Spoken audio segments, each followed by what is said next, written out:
Hello students, this is lecture number 4 on topic AC circuits. In last lecture we discussed about what is the meaning of phase, phasor and what is the use of phasor diagrams. Now let us make the use of those phasor diagrams to find or establish the relation between AC EMF and AC current in different AC circuits. ये पहला question है. Question ऐसे रहेगा. Show that in AC circuit with a pure resistor, AC EMF is in phase with the AC current. मतलब circuit अगर resistive रहेगा तो आपको ये प्रूव करना है कि उसमें AC EMF और AC करंट दोनों एक ही फेज में होते हैं. मतलब फेज डिफरेंस 0 होता है, यानी दोनों साइमल्टेनियसली स्टार्ट और स्टॉप होते हैं. बाद में आपको फेजर डायग्राम ड्रॉ करना है, ग्राफिकल वेरिएशन ड्रॉ करना है और एक कंक्लूजन ड्रॉ करना है कि क्या रेजिस्टेंस फ्रीक्वेंसी के साथ बदलता है. ऐसे सप्लीमेंट्री क्वेश्चंस आते हैं. तो लेट अस सी, बहुत सिंपल क्वेश्चन है. डायग्राम में देखो, ये रेजिस्टर है. It is connected in series with the source of AC EMF. तो what is the EMF at any instant is ER equal to E0 sin omega. This is the EMF at any instant across the resistor R. ये पूरा का पूरा इसके across जाएगा. Condition है इसका internal resistance 0 लेना पड़ेगा. या E0 हो गया peak value of AC EMF. Omega is angular frequency. It is 2 pi times regular frequency. Regular frequency. अब ये जो डिवाइस है, this device obeys the Ohm's law. So what is the current passing through this resistor? I is equal to ER upon R. What is ER? E0 sin omega t upon R. अभी E0 upon R ये जो है ये हो गया maximum value of left hand side, क्योंकि sin omega T never exceeds plus and minus 1. तो जब हम लोग sin ओमेगा टी को आइदर +1 या -1 लेंगे तो I का E0 upon R ये मैक्सिमम वैल्यू कहलाएगा. तो E0 upon this is the maximum value of I. Let it be called as peak current या amplitude current. तो मैंने E0 upon R को I0 से रिप्लेस किया and I wrote this equation यहाँ I is equal to I0 sin omega.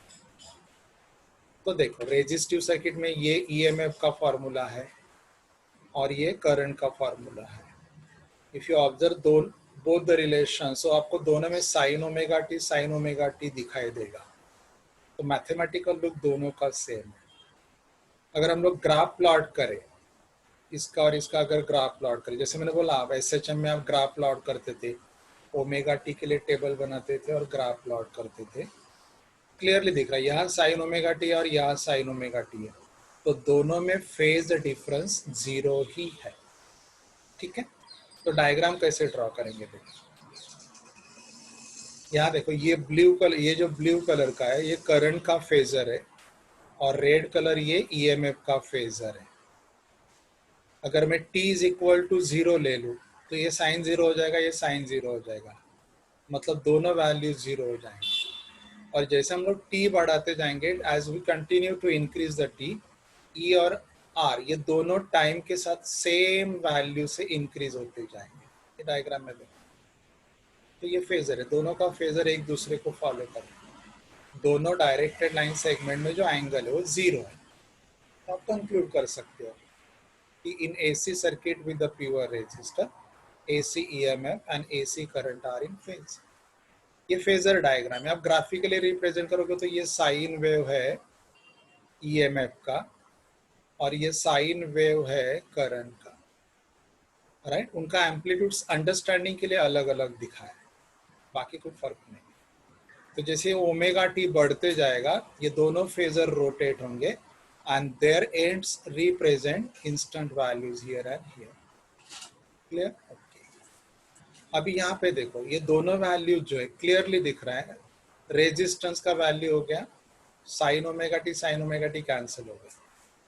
तो resistance यहाँ पे अगर फ्रीक्वेंसी बदलेगा अभी तो resistance value will not change. तो यह ग्राफ कैसे आएगा, एक नॉन जीरो वैल्यू रेजिस्टेंस का रहेगा और उन नॉन जीरो वैल्यू रेजिस्टेंस का दो you increase the x coordinate यानी फ्रीक्वेंसी तो कांस्टेंट ही रहता है। तो ये फ्रीक्वेंसी वेरिएशन है, ये वेव फॉर्म का वेरिएशन है और ये फेजर वेरिएशन है। ठीक है। Now second AC circuit with a pure inductor. अभी आपको यहां दिखाना है कि when in series with the AC source, inductor is connected. Current passing through the inductor lags by pi by 2 radian compared to EMF applied. इसमें आपको EMF का equation से स्टार्ट करो, करंट का फॉर्मूला डिराइव करो, करंट और EMF के दोनों फॉर्मूले कंपेयर करो, compare gives you the conclusion. ठीक है। ये देखो,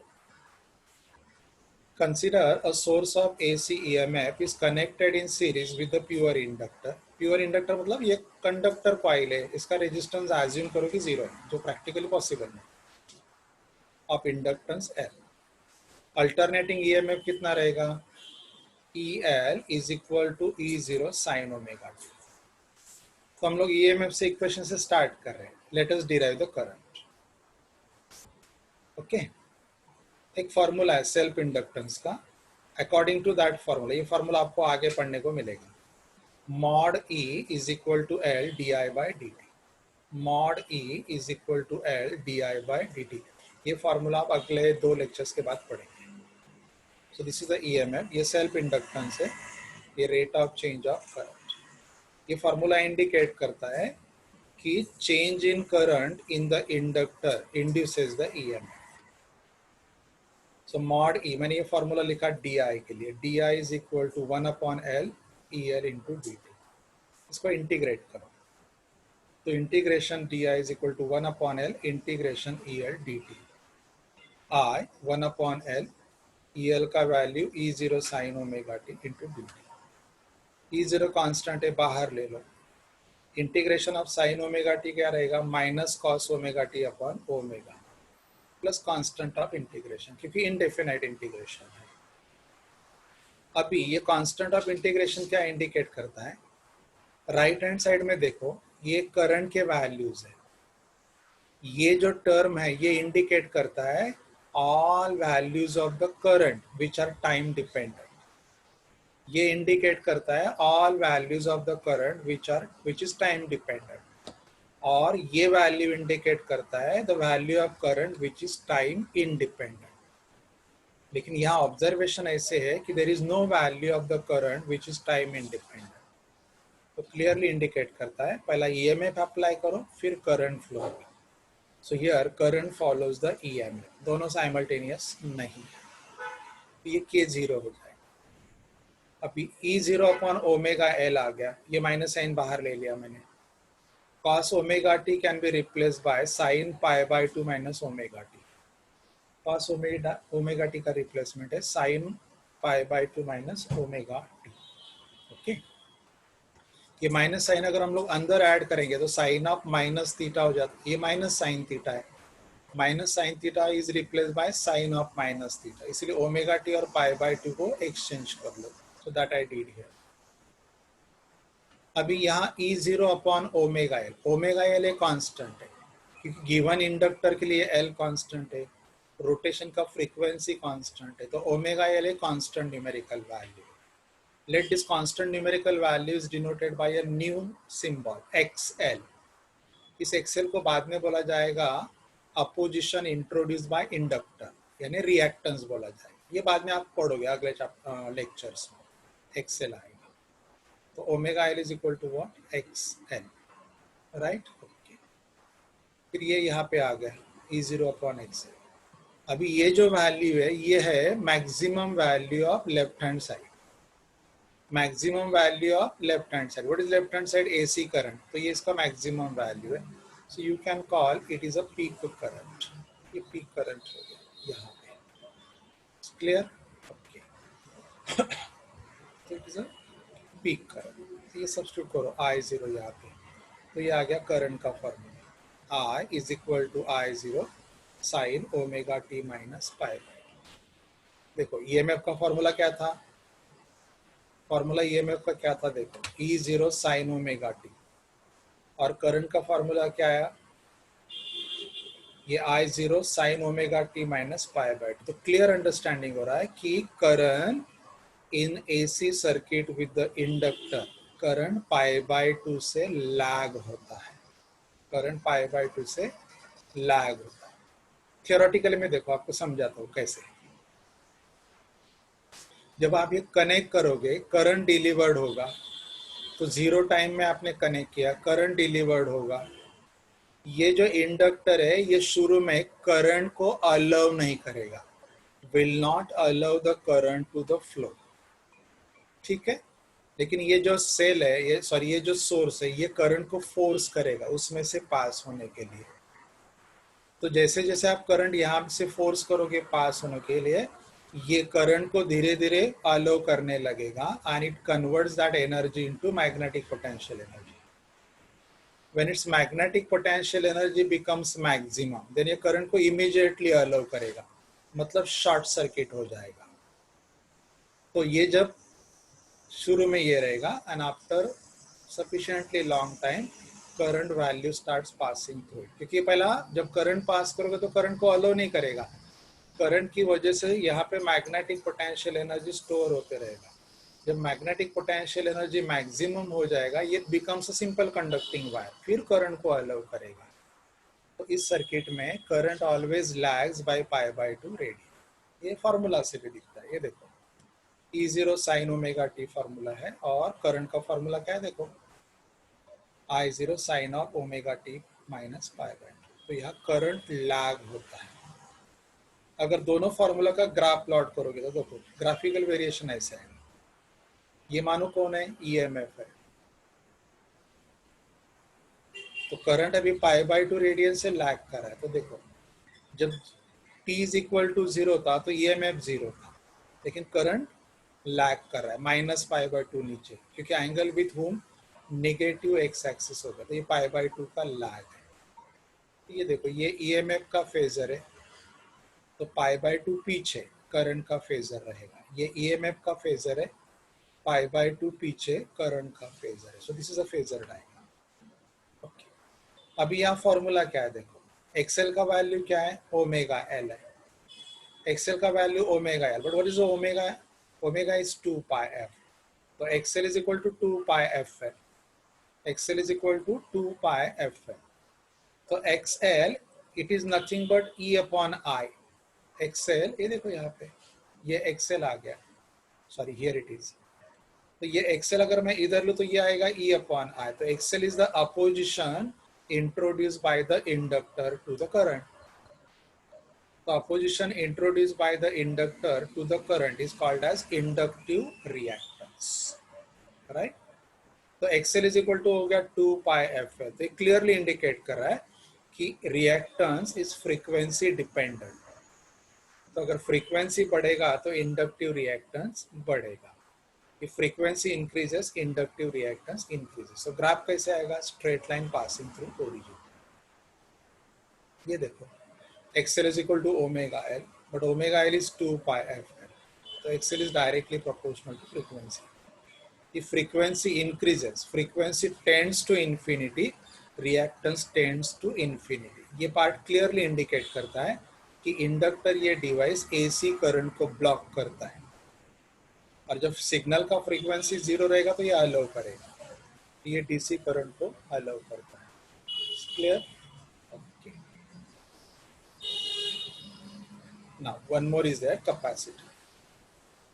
अभी आपको कैपेसिटर में ये प्रूव करना है, when source of AC EMF is connected across the capacitor, यहाँ जो करंट फ्लो होगा कैपेसिटर से, वो करंट यहाँ कैपेसिटर का जो EMF है, इसका जो EMF है उसको पाई बाय टू से लीड करता है। पहले हम लोग मैथमेटिकली समझते हैं, फिर मैं आपको कंसेप्चुअली बोलता हूँ। क्या देखो, this is the AC EMF, ये कितना है, E0 sine omega t. Now इस इक्वेशन से हम लोग अभी पहला करंट फाइंड आउट करें। What is the current, it is rate of flow of electric charge dq by dt। Okay, तो हम लोग ये करंट फाइंड आउट करें, but according to definition of capacity, C is equal to charge upon potential. C is equal to charge upon potential. So Q is replaced by CE. ये आ गया, Q is replaced by CE. यहाँ पे substitute करो. C तो constant है for a given capacitor के लिए, तो मैंने बाहर ले लिया, ये देखो.